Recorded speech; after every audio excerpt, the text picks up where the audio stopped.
आनंद रामायण सारकांड 11वां सर्ग। श्री राम और रावण की सेना का युद्ध। मेघनाद का ब्रह्म अस्त्र का प्रयोग करके वानरी सेना को मूर्छित करना। हनुमान द्वारा काल नेमी का वध। ए रावण एवं मैं रावण का राम लक्ष्मण का हरण कर पाताल लोक ले जाना। हनुमान का पाताल लोक जाना। वहाँ मकर ध्वज से भेंट। हनुमान का कामाख्या देवी के मंदिर में सूक्ष्म रूप में प्रवेश एवं विशेष कौतुक करना। राम द्वारा ए रावण और एवं मैं रावण का वध। कुंभकर्ण का वध। मेघनाद के अभिचार यज्ञ का विध्वंस। मेघनाद का वध। राम और रावण का भीषण संग्राम। हनुमान का अशोक वन में जाकर सीता जी को विजय प्राप्ति का समाचार बताना। श्री शिव जी बोले, महान बलशाली तथा विशाल आकृति वाले वे राक्षस गण क्रोध से मूर्छित होकर सभी द्वारों से बाहर निकलकर भिंदी पाल खड़ग शूल परशु भाला बाण शतघ्नि तोप तथा अत्यंत दृढ़ शक्ति आदि शस्त्रों को लेकर वानरों सेना पर प्रहार करने लगे। विजय की इच्छा रखने वाले वे कपिगण भी वृक्षों पत्थरों पर्वतों मुट्ठियों तथा हाथों की ताड़ना से उन राक्षसों को मारने लगे। वे राक्षस घोड़ों हाथियों तथा सुवर्ण के समान पीत कांति वाले रथों पर आरूढ़ होकर दसों दिशाओं में निनादित करते हुए युद्ध करने लगे। इस प्रकार वानरी तथा राक्षसी दोनों सेनाओं के बीच परस्पर भयंकर युद्ध छिड़ पड़ा। नल ने धूम्राक्ष को, हनुमान ने वज्रद्र दंष्ट्र को, तारापुत्र अंगद ने नरांत को और सुषेण ने महोदर को मार डाला। इस प्रकार समस्त राक्षसी सेना चौथाई मात्र ही बच गई। शेष सेना को वानरों ने मार डाला। तदंतर अंगद हनुमान आदि चारों सेनापतियों ने वाद्यों की महान ध्वनि एवं हर्षोल्लास के साथ आकर श्री राम जी को प्रणाम किया और वे सभी जय जयकार करने लगे। अपनी राक्षसी सेना का वध देखकर मेघनाद युद्ध के लिए आया और उसने सर्पास्त्र के द्वारा लक्ष्मण तथा वानरों सहित श्री राम को बांध डाला। तब राम जी ने गरुड़ का स्मरण किया और गरुड़ ने आकर उस सर्पास्त्र को विफल बना दिया। तब वह मेघनाद ब्रह्मा जी के द्वारा प्राप्त किए वरदान के प्रभाव से अंतर्धान हो गया। सभी अस्त्र शस्त्रों के संचालन में अत्यंत कुशल वह मेघनाद आकाश में स्थित तथा अलक्षित रहकर ब्रह्मास्त्र के प्रयोग से चारों ओर से बाणों की वर्षा करने लगा।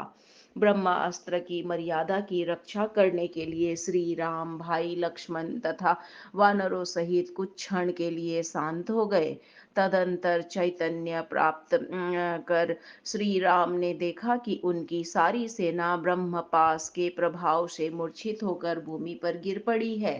तब उन्होंने लक्ष्मण से कहा, हे लक्ष्मण, मेरा धनुष लाओ, मैं क्षण भर में ही ब्रह्मास्त्र से इन असुरों को भस्म कर डालूंगा। श्री राम के मुख से यह बात सुनी तो इंद्रजीत मेघनाद लंका में वापस चला गया।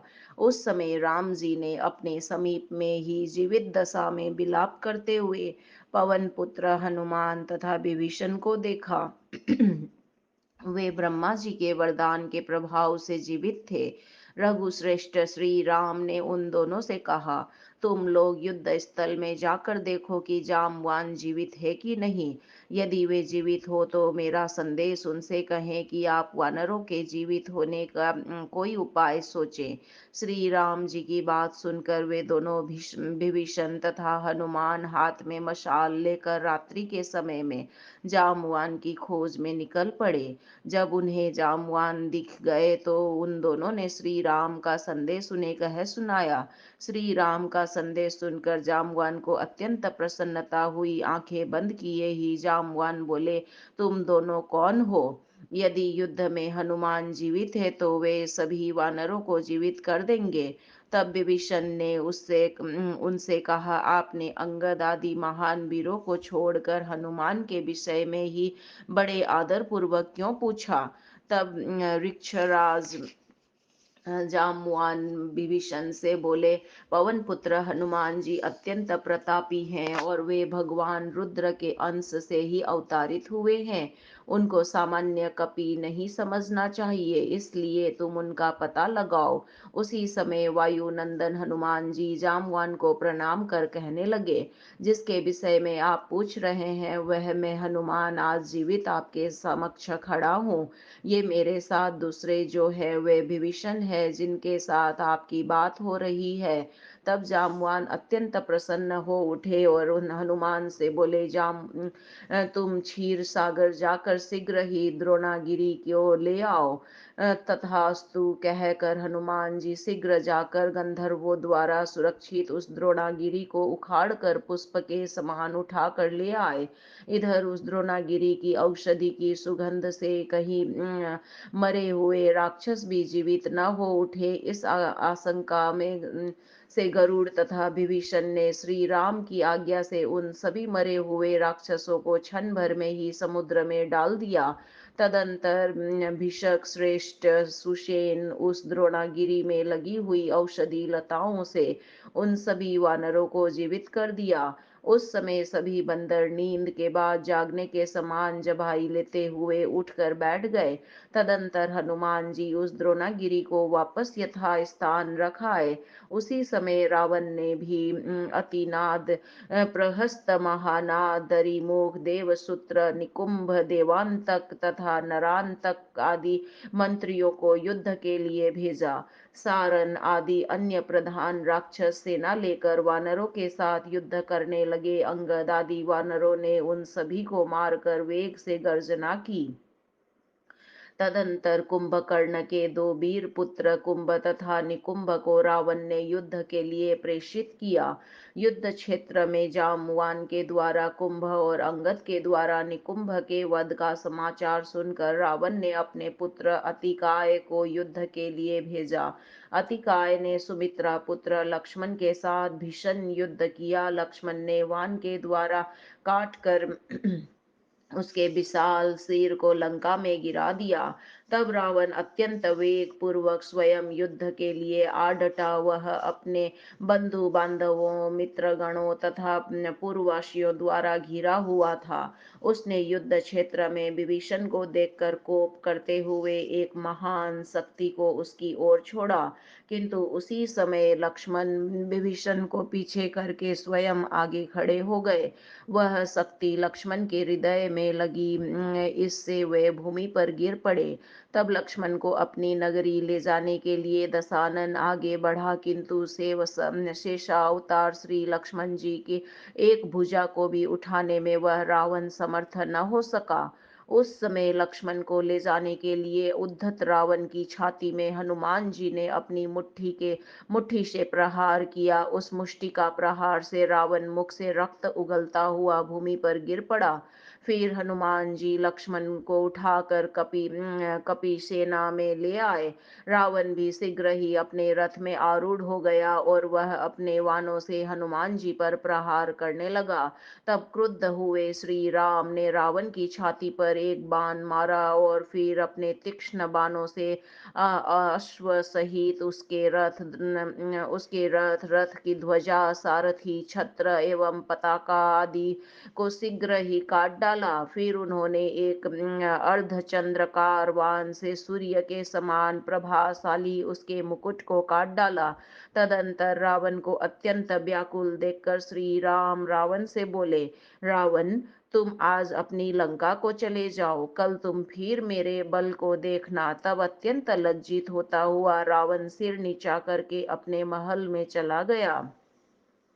तदंतर श्री राम ने लक्ष्मण को मूर्छित देखकर हनुमान से कहा, द्रोणाचल को लाकर लक्ष्मण तथा इन बंदरों को जीवित करो। ठीक है, ऐसा कहकर हनुमान वेग पूर्वक उड़ चले। जब रावण को इस बात का पता लगा कि हनुमान द्रोणागिरी को लेने जा रहे हैं, तो उसने कालनेमी से प्रार्थना करके मार्ग में विघ्न डालने के लिए कहा। मायावी राक्षस कालनेमी ने हिमवान पर्वत के समीप में एक तपोवन की रचना की और वहां पर वह शिष्य से घिरे हुए एक मुनि का वेश धारण कर बैठ गया। हनुमान जी ने देखा कि यह कोई आश्रम है, अतः वे पानी पीने की इच्छा से उस आश्रम में प्रविष्ट हुए। उस कपट वेशधारी मुनि ने हनुमान जी का अत्यंत आदर किया और जल पीने के लिए एक जलपूर्ण कलश की और संकेत किया। तब हनुमान जी बोले, इतने से जल से मेरी प्यास नहीं बुझेगी। इस पर मुनि ने कहा, यहीं पास में एक तालाब है, तुम वहां जाओ और आंखें बंद कर कर सुखपूर्वक यथेच्छ जल का पान करो। वहां से शीघ्र यहाँ आओ और कुछ समय के लिए सुखपूर्वक मेरे पास बैठो।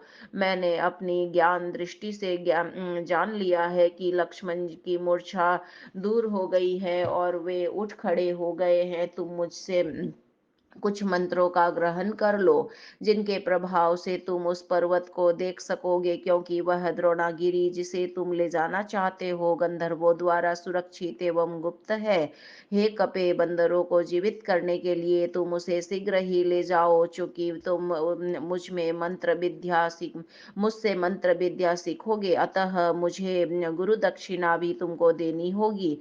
ठीक है, ऐसा कहकर हनुमान तालाब के पास गए और उन्होंने वहां जल पिया। नेत्र बंद होने के कारण वे अपनी ओर आती हुई एक मकड़ी को नहीं देख पाए। फलत मकड़ी ने उन्हें ग्रस लिया।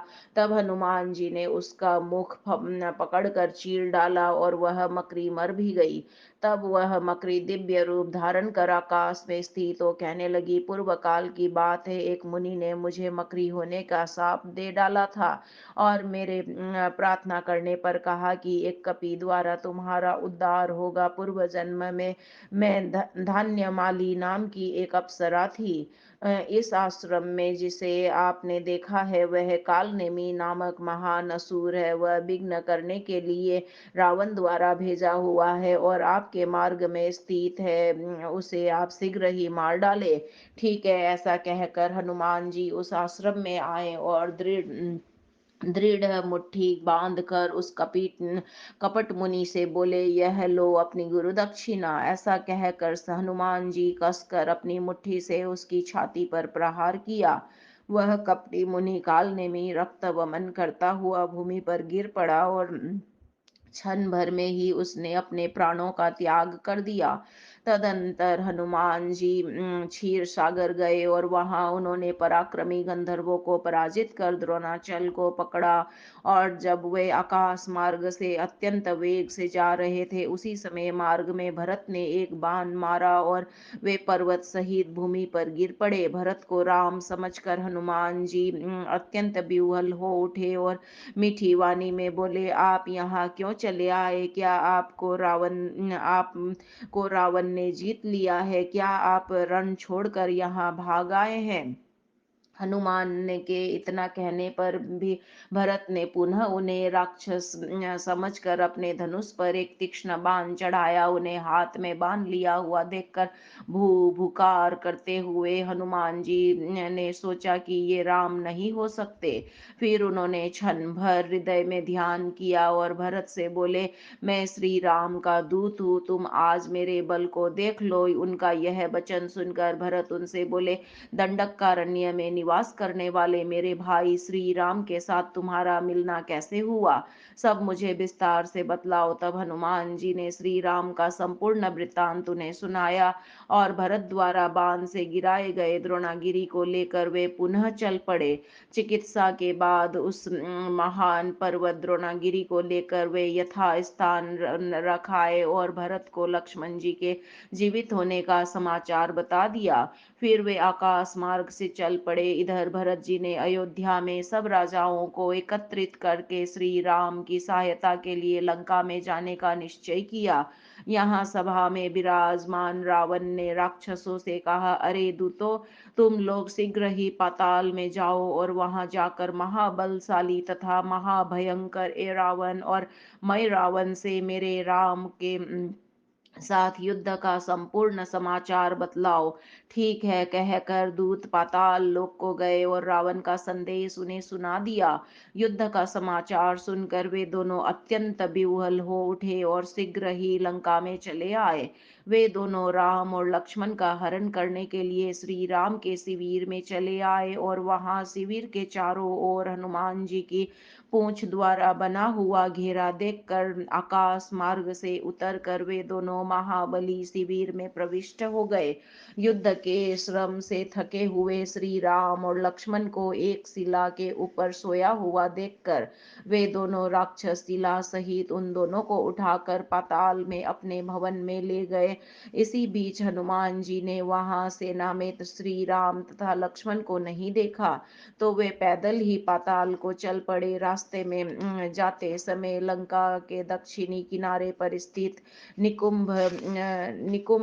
निकुंभिला नामक एक गुफा में गर्भिणी कपोती अपने पति कपोत से कह रही थी, हे नाथ, आज मुझे नर मांस खाने की इच्छा हो रही है।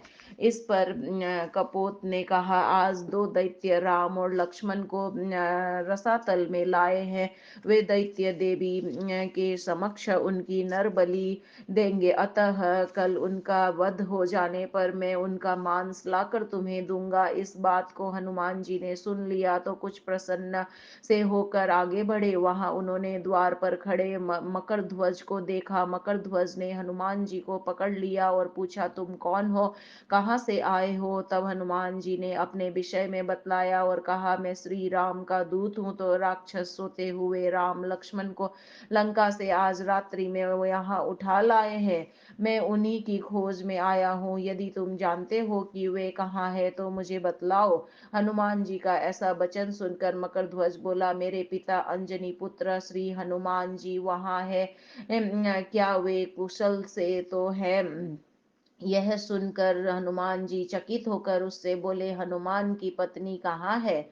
इस पर वह पुनः कहने लगा, पूर्व समय में लंका दहन के अनंतर जब हनुमान जी ने अपनी पूंछ सागर के जल से शीतल की थी, उस समय लंका में हुए धुएं से उनका गला भर गया था और उसी श्लेष्मा को उन्होंने सागर में फेंका था, जिससे एक मकरी ने खा लिया। मैं उसी मकरी से उत्पन्न हुआ पुत्र हूँ। यह सुनकर हनुमान जी ने कहा, जिस हनुमान की तुम बात कर रहे हो मैं वही हनुमान हूँ, इसमें संदेह नहीं है।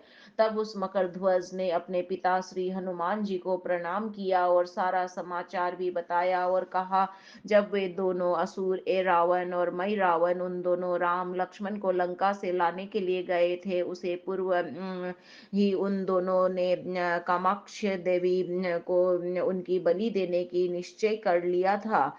कल के दिन कामाक्ष देवी समक्ष उनका बलिदान निश्चित है। अतः आप शीघ्र ही कामाक्षी के मंदिर में जाएं और उन दोनों राम लक्ष्मण का हरण कर ले। तदंतर हनुमान अत्यंत सूक्ष्म त्रस रेणु के बराबर होकर कामाक्षी मंदिर में प्रविष्ट हुए और उन्होंने मंदिर के द्वार बंद कर दिए। उसी समय वे दोनों दैत्य पूजा के लिए वहां आए तो द्वार बंद देखकर वहीं स्थित हो गए।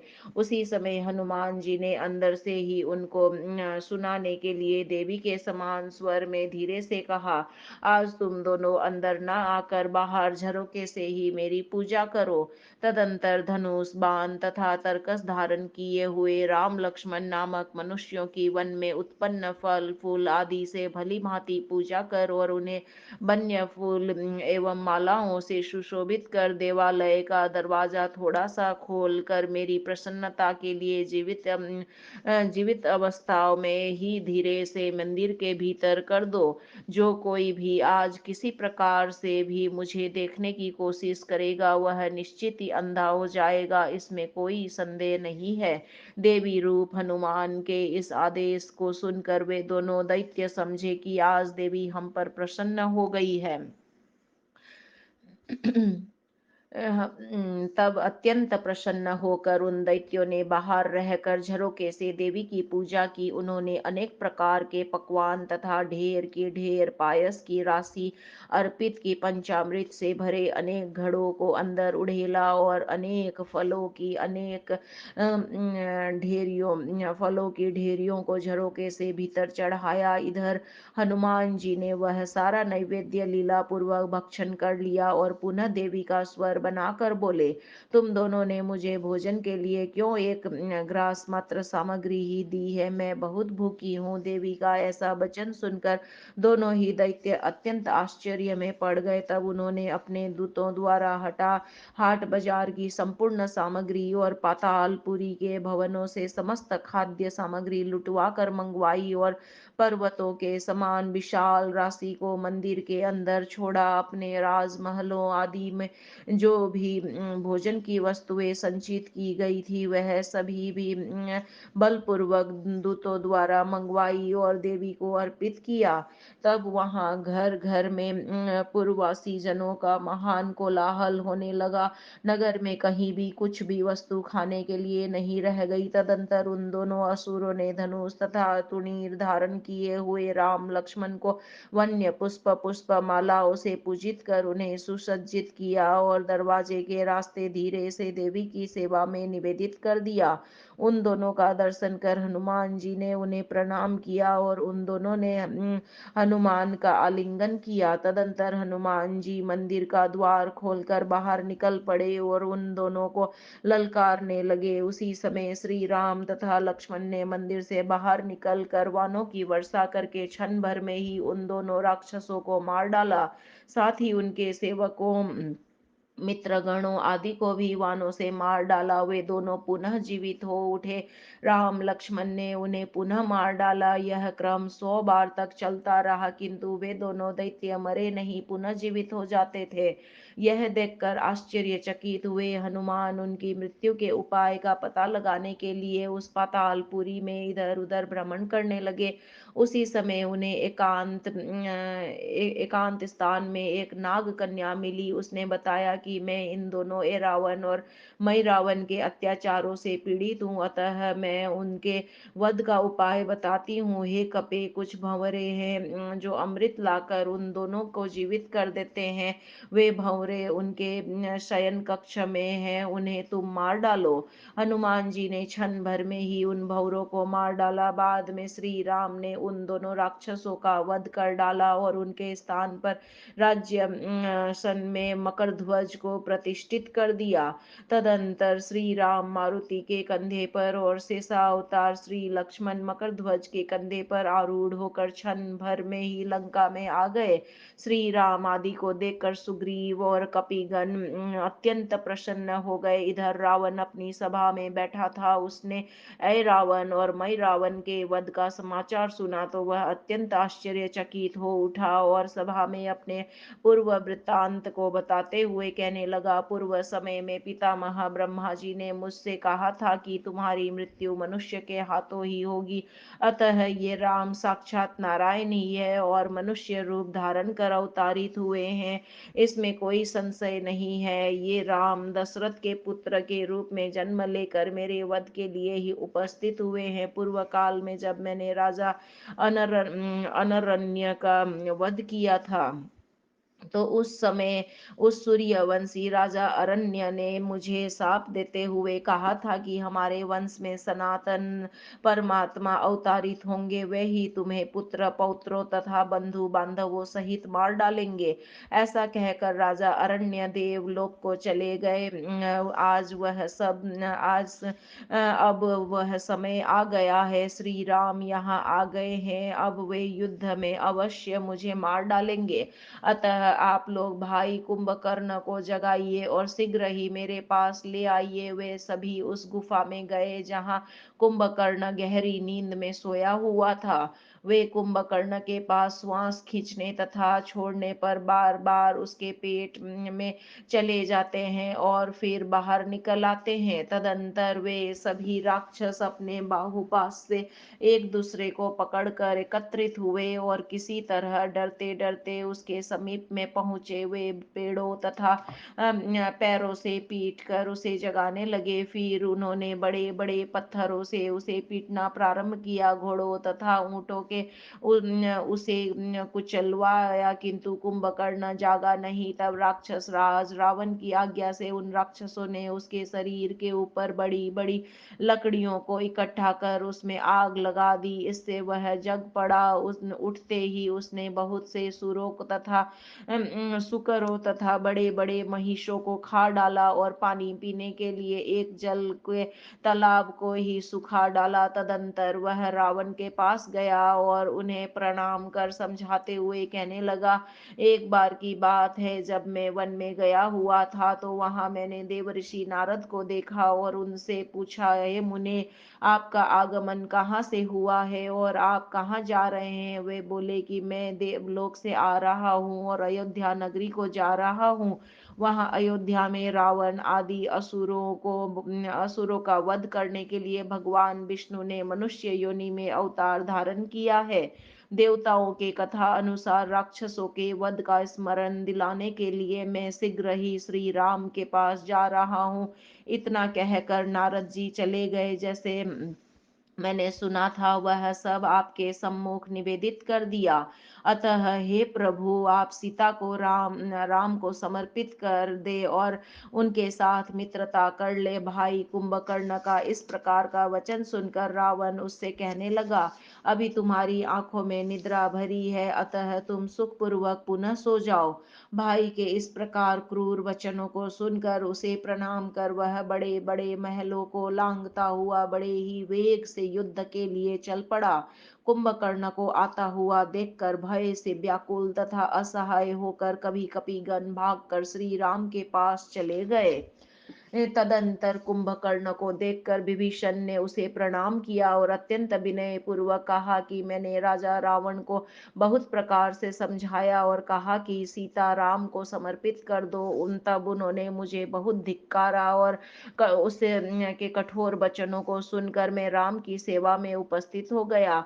भाई विभीषण के वचनों को सुनकर कुंभकर्ण उससे बोला, वत्स, तुमने जो किया ठीक ही किया है। अब मेरे आगे से हट जाओ। इस समय मैं केवल युद्ध के लिए आया हूँ और मैं अपने सन तथा पराये को कुछ नहीं समझता। तदंतर विभीषण भाई कुंभकर्ण को नमस्कार करके पुनः श्री राम के समीप आ गए। कुंभकर्ण भी अपने हाथों तथा पैरों से वानरों को पीसता हुआ वानरी सेना के मध्य इधर उधर विचरण करने लगा।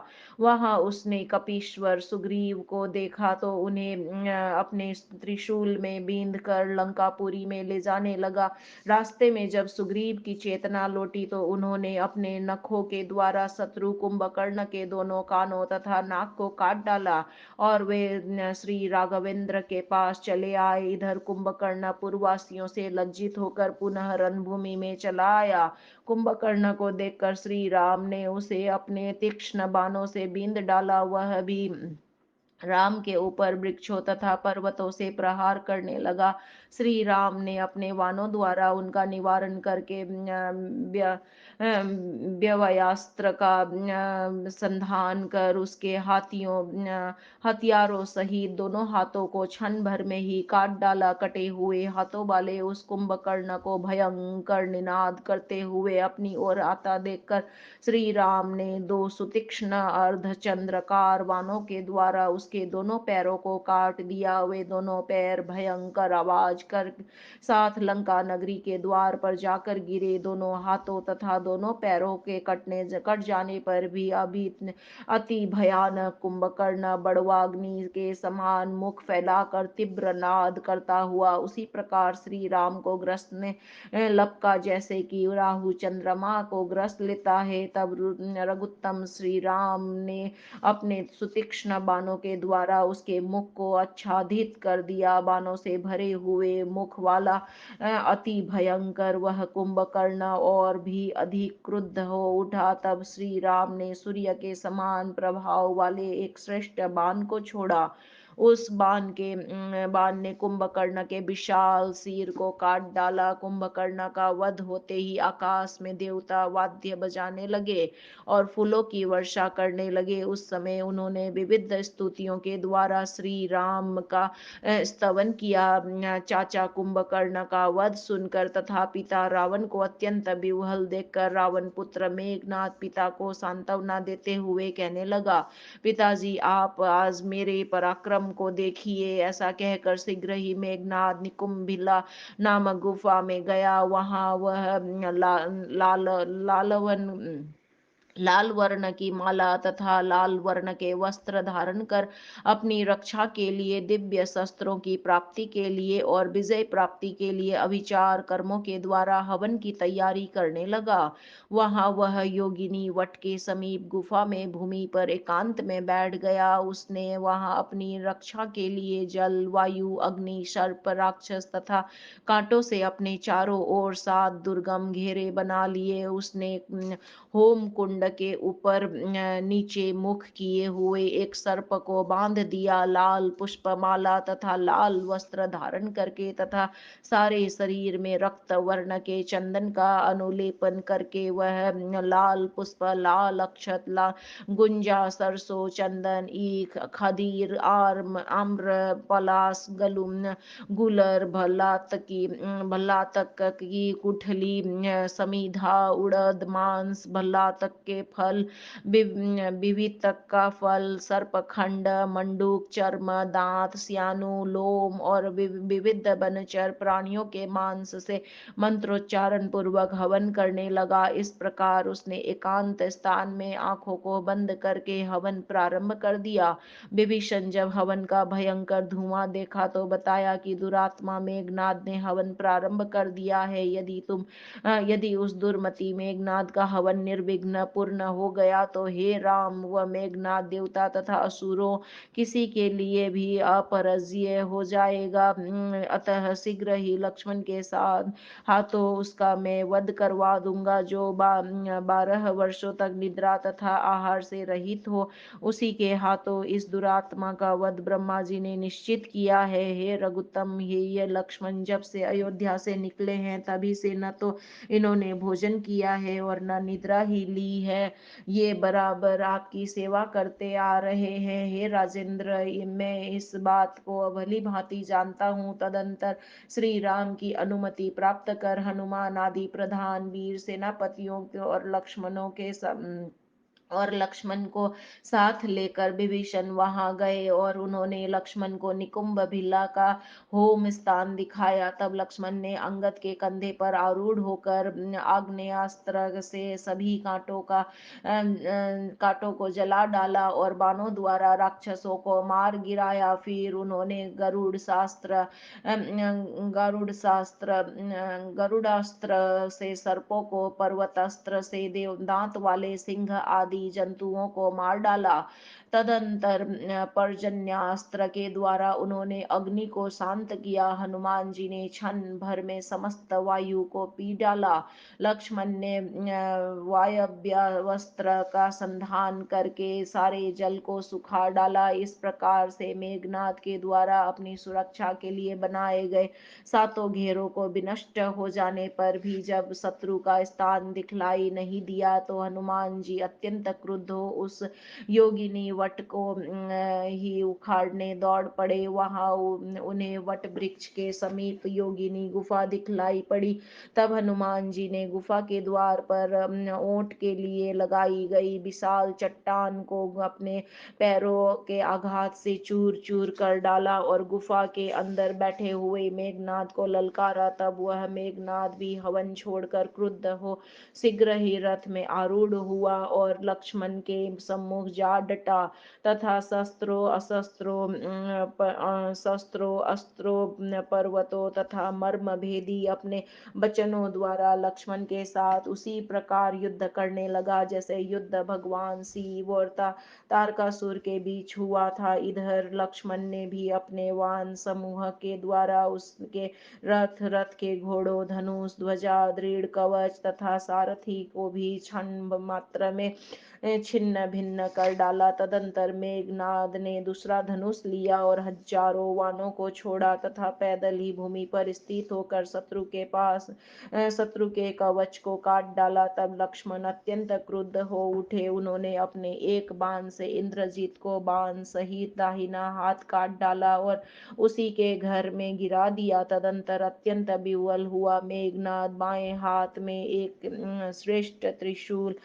श्रेष्ठ शूल धारण कर लक्ष्मण को मारने दौड़ा। तब मेघनाद के त्रिशूल धारण किए हुए बाएं हाथ को बाण से काट कर लक्ष्मण ने उसे लंका में रावण के समीप फेंक दिया। यह एक अद्भुत घटना हुई। तदंतर अपना मुख फाड़ कर वह मेघनाद लक्ष्मण को निगल जाने के लिए दौड़ पड़ा।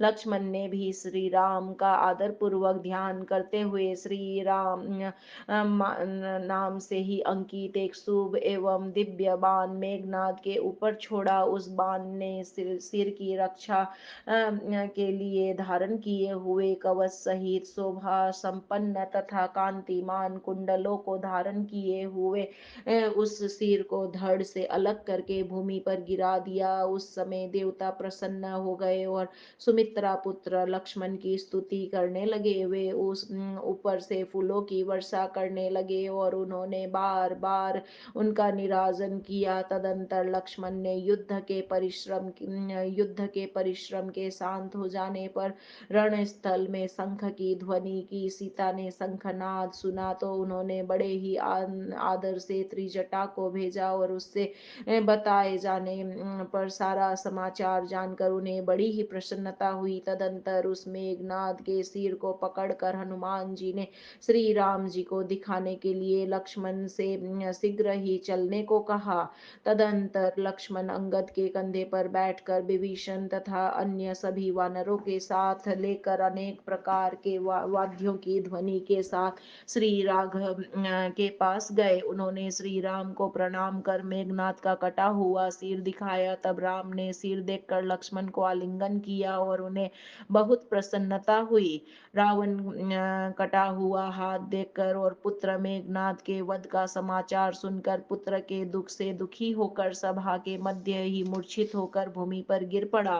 फिर उसने क्रोध करते हुए अपनी तलवार निकाल ली और वह सीता का वध करने निकल पड़ा। तब उसके बुद्धिमान मंत्री सुपार्श्व ने उसे ऐसा करने से रोका। मंत्री सुपार्श्व ने तलवार लिए हुए हाथ को शीघ्र ही अपने हाथ से पकड़ लिया। वह रावण को समय अनुकूल नीति बात बताते हुए कहने लगा, हे दशग्रीव, क्या आप क्रोध करते हुए स्त्री का वध करने की इच्छा करते हैं?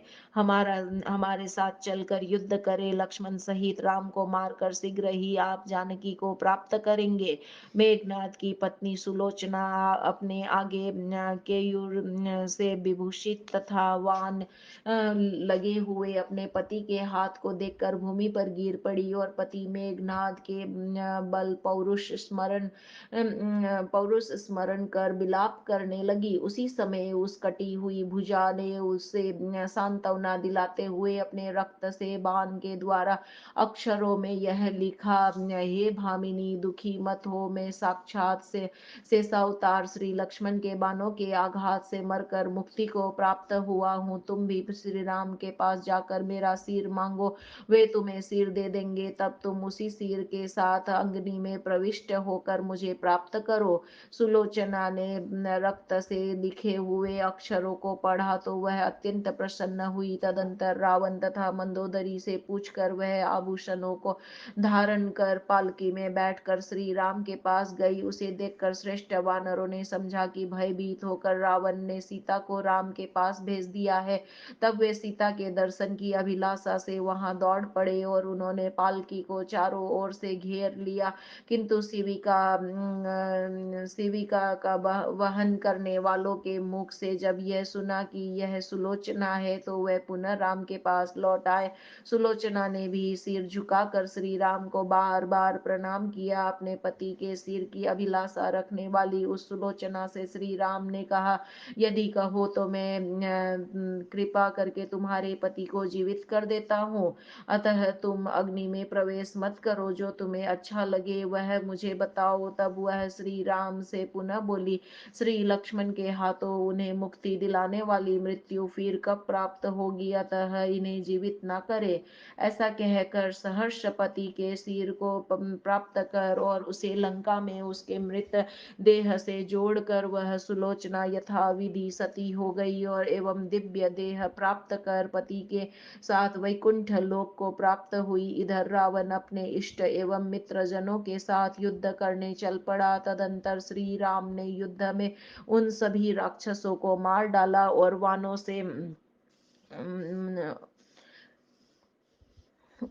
से उठाकर रावण को लंका में फेंक दिया। तब रावण शिल्पी मय के द्वारा राम का कृत्रिम कटा हुआ सिर बनवाकर उसे सीता को दिखाने के लिए अशोक वन में गया। रावण के पहुंचने से पहले ही ब्रह्मा जी ने उपस्थित होकर सीता जी को बता दिया कि रावण राम का कृत्रिम सिर बनवाया है, अतः हे अबले उसे देखकर तुम उस समय खेद मत करना। सीता को इस प्रकार समझाकर ब्रह्मा अंतर्धान हो गए। उनके अंतर्धान होते ही रावण वहां आ पहुंचा और उसने वह सिर दिखलाया और सीता से कहने लगा, राम को मार दिया गया है, अतः तुम मेरी सेवा में उपस्थित हो। तब नीचे मुख करके सीता ने कहा, मैं राम के बाणों से कटे हुए तुम्हारे शिरों को युद्ध स्थल में गिरा हुआ देखना चाहती हूँ। इस प्रकार के सीता के वागवानों से आहत वह दशानन चुपचाप अपने भवन को चला गया। उसका मुख लज्जा के मारे नीचा हो गया था। तदंतर श्री राम की आज्ञा से करोड़ों वानर हाथ में घास गट्टर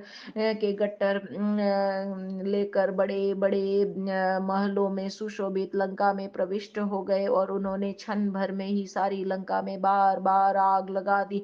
उस समय सारी लंका में वैसा ही कोलाहल मच गया जैसा कि पहले हनुमान जी के द्वारा लंका दहन के समय हुआ था।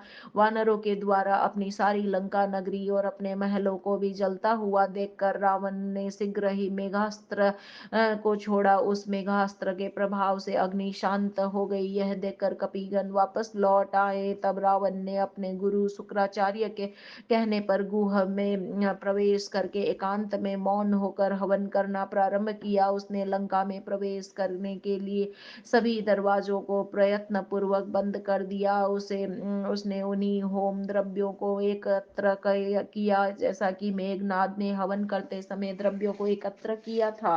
वह प्रत्येक आसन वह प्रेत के आसन पर बैठ गया। उसने मुंडों की माला धारण कर ली और अपने सारे शरीर में रक्त पोत लिया। उसने हवन कुंड के चारों ओर अनेक प्रकार के शस्त्रों को रख लिया। तदंतर वह एकांत में स्थित होकर शत्रु के विनाश के लिए मांस तथा रक्त से आहुति देने लगा। हवन कुंड से उठते हुए धुएं को देखकर विभीषण श्री राम से बोले, यदि हवन पूर्ण हो गया तो यह रावण सभी के लिए अजय हो जाएगा। तब श्री राम ने सभी वानरों को आदर पूर्वक बुलाकर वहां भेजा। वे सभी वानर नगरी के परकोटे को लांघ कर रावण के मंदिर में घुस आए और वहां गुह के द्वार की रक्षा में तत्पर राक्षसों को मार डाला, किंतु उन्हें वह गुह द्वार नहीं दिखाई दिया जिसके अंदर स्थित होकर रावण होम कर रहा था। तदंतर प्रभात काल में विभीषण की भार्या शर्मा ने वानरों को हाथ के इशारे से होम का स्थान बतलाया। तदंतर गुफा को ढकने के लिए द्वार पर लगाए गए पत्थरों को अंगद ने अपने पैरों के प्रहार से चूर चूर कर डाला और फिर अपनी मुष्टिका से प्रहार रावण को पीटना प्रारंभ किया। अन्य वानर भी पेड़ों से रावण पर भीषण प्रहार करने लगे। इतने पर भी उसी प्रकार शांत बैठे हुए शत्रु रावण को देखकर वे वानर मंदोदरी को उसके सामने ले आए और रावण होम छोड़कर शीघ्र ही उठ पड़ा। तब वे सभी वानर श्री राम के पास वापस चले आए। तदंतर मंदोदरी ने रावण से कहा, आप मेरा कहा माने, आप सीता को आपकी मेरा कहा माने, आप सीता को राम को समर्पित कर दे, लंका के राज्य पर विभीषण को बैठा दे और मेरे साथ चलकर वन में तपस्या करे, वही सुख प्राप्ति का एकमात्र उपाय है। मंदोदरी का इस प्रकार का वचन सुनकर रावण उससे बोला, हे प्राण वल्लभा मंदोदरी, मैं भली भांति जानता हूँ कि श्री राम साक्षात विष्णु है और सीता लक्ष्मी है। मैंने श्री राम के हाथों मृत्यु प्राप्त करने के लिए ही सीता को हरण किया है। श्री राम के हाथों मृत्यु होने पर परम पद प्राप्त करूंगा। मेरे वध के पश्चात मेरी दैहिक क्रिया करके तुम भी अग्नि में प्रविष्ट हो जाना। तब तुम भी मुक्ति प्राप्त कर परम पद को प्राप्त करोगी और मेरे साथ सुख भोग करोगी। ऐसा कहकर रथ में आरूढ़ होकर रावण शीघ्र ही युद्ध करने निकल पड़ा। राजमहल से निकलते ही मार्ग में उसे फिर सिर मुड़ाए एक मुंडी दिखलाई पड़ी। उसी समय उसका मुकुट भी गिर पड़ा। यह देखकर रावण मन में घबराया। इस प्रकार अपशकुन होने पर भी रावण युद्ध भूमि में चला गया और वहां उसने तीक्ष्ण बाणों की वर्षा प्रारंभ कर दी। रावण ने शिल्पी मय दानव से एक नकली सीता को बनवाया और उसे रथ में स्थित कर वह वानरों के सामने ही एक दिव्य सुतीक्ष्ण तलवार से उस पर वार करने लगा। यह देखकर वे सभी वानर हाहाकार करते हुए दुखित होकर ये समाचार श्री राम को बताने के लिए उसके उनके पास दौड़ पड़े। उसी समय ब्रह्मा जी ने प्रकट होकर श्री राम आदि सभी को आदर पूर्वक बतलाया कि रावण ने नकली सीता का वध किया है, अतः आप लोग दुखी ना हो। ऐसा कहकर ब्रह्मा जी अंतर्धान हो गए। ब्रह्मा जी की वाणी सुनकर श्री राम आदि तथा सभी कपिगण अत्यंत संतुष्ट हो गए और वे पुनः युद्ध के लिए चल पड़े। उसी समय देवराज इंद्र की आज्ञा के अनुसार उनका सारथी मातली एक रथ को लेकर श्री राम के पास उपस्थित हुआ। वह रथ अस्त्र तथा शस्त्रों से परिपूर्ण था। उसमें घोड़े जुते हुए थे और वह ध्वजा पताका से सुशोभित था और उत्तम छत्र उसमें लगा हुआ था। मातली ने श्री राम से उस रथ को स्वीकार करने के लिए कहा। तब श्री राम ने उस रथ पर आरूढ़ होकर भयंकर युद्ध किया। उन्होंने अस्त्र विद्या में कुशल राक्षस राज रावण के द्वारा प्रत्युक्त आग्नेयास्त्र यास्त्र को आग्नेयास्त्र के द्वारा और देवास्त्र के द्वारा शांत कर डाला। तदंतर अस्त्रज्ञ रावण ने भयंकर सर्पास्त्र का आह्वान किया। श्री राम ने सर्पों को देखकर गरुड़ास्त्र चलाया।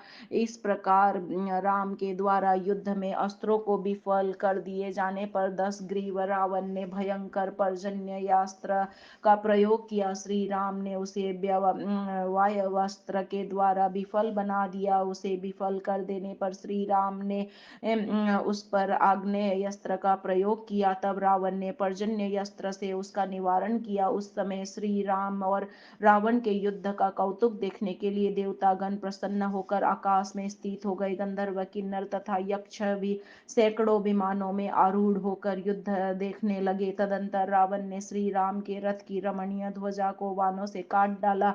अपने रथ को ध्वजाहीन देखकर श्री राम ने हनुमान जी से कहा, तुम शीघ्र ही क्षण भर के लिए ध्वजा के ऊपर अम, अम, अम,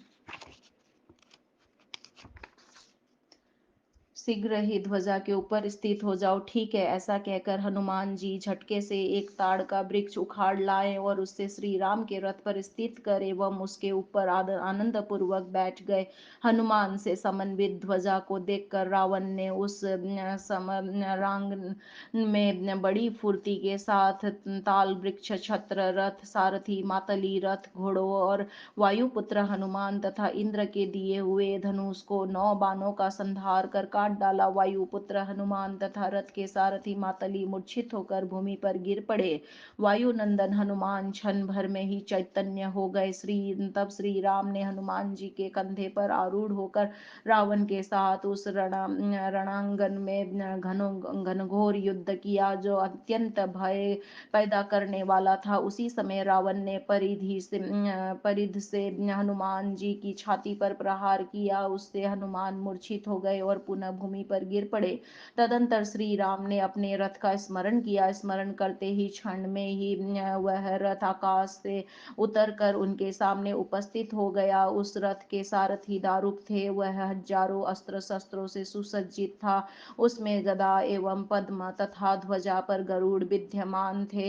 उसे रथ में 4 श्रेष्ठ घोड़े जुते हुए, जिनका नाम था सैव्य, सुग्रीव, बालाहक तथा मेघ पुष्प। वे सभी घोड़े वायु के समान तीव्र एवं अप्रतिहत गति से चलने वाले थे। उस रथ में श्रेष्ठ छत्र तथा दिव्य हेमदंड विराजित था। उसमें 2 शुभ चामर और दिव्य सारंग धनुष रखा हुआ था। तब श्री राम उस रथ पर प्रतिष्ठित हो गए और उन्होंने अपने सारंग धनुष को हाथ में लेकर तीक्ष्ण बाणों के द्वारा 10 ग्रीव रावण के घोड़ों सहित रथ का क्षण भर में चूर चूर कर डाला और फिर वे रावण को ललकारने लगे। तब वे एक दूसरे पर रथ पर सवार होकर रावण राम के सम्मुख आ गया।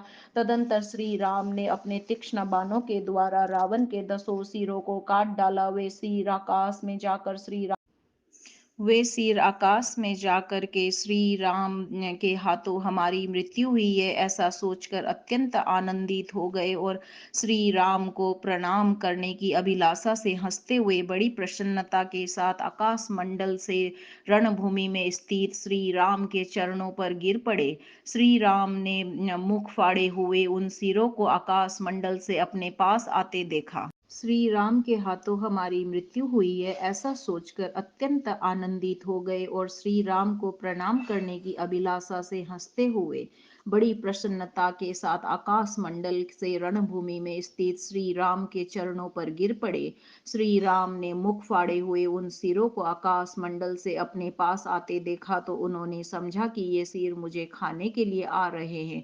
अतः सावधान होकर उन्होंने सैकड़ों बाण उन पर चला दिए। यह एक अद्भुत बात हुई। इस प्रकार से 101 बार श्री राम ने उसके सिरों का काटा। कुछ लोग कल्प भेद से यह बात बताते हैं कि रावण के 100 सिरों को राम ने 1001 बार काटा था।